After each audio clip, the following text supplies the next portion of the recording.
Bienvenue sur la chaîne de Mangavi. Je ne sais pas jouer de guitare. On se retrouve en cette belle journée, car oui, en tout cas à Lille, le soleil est enfin de retour, pour parler aujourd'hui de Outlaw Players, un shonen réalisé par Shonen. Et non, pour une fois ce n'est pas une de mes blagues que vous aimez tant.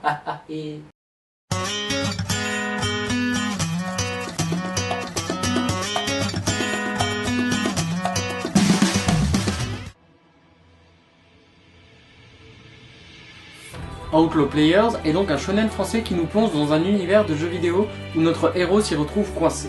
Et je vois déjà ceux qui ne connaissent pas Outlaw Players nous dire que c'est juste une grosse repompe de SAO.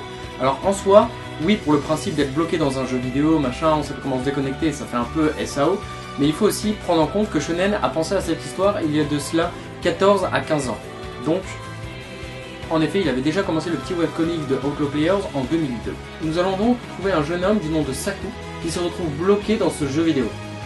Seulement, il débute à peine et ne sait donc rien faire et il se retrouve déjà bloqué. C'est sympa comme première immersion dans un jeu, dis donc.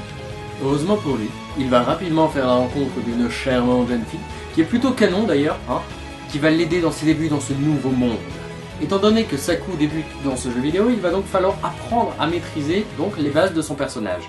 Ils vont donc avoir besoin d'équipement et surtout d'argent pour pouvoir quitter cette première île, l'île du tutoriel. Une fois parvenu à quitter cette île, c'est là que l'aventure va vraiment pouvoir commencer. Le truc kiffant avec Outlaw Players, c'est que les créatures sont super stylées mais aussi super dangereuses. Le seul inconvénient pour moi dans Outlaw Players tome 1, c'est qu'il n'y a pas vraiment de fil conducteur. Ce que je veux dire par là, c'est que nous savons que les personnages sont bloqués, mais on n'en connaît pas vraiment la raison, donc les personnages pour l'instant évoluent sans vraiment savoir ce qui se passe. Le héros n'a donc pas vraiment d'objectif et pour l'instant c'est plus de la découverte du monde tout ça que l'histoire en elle-même qui arrive à se développer. Dans le tome 1, on a donc une grosse mise en place pour la découverte des persos, le fonctionnement du jeu, les créatures, tout ça, mais on n'en sait pas plus, ce qui pour moi est assez dommage.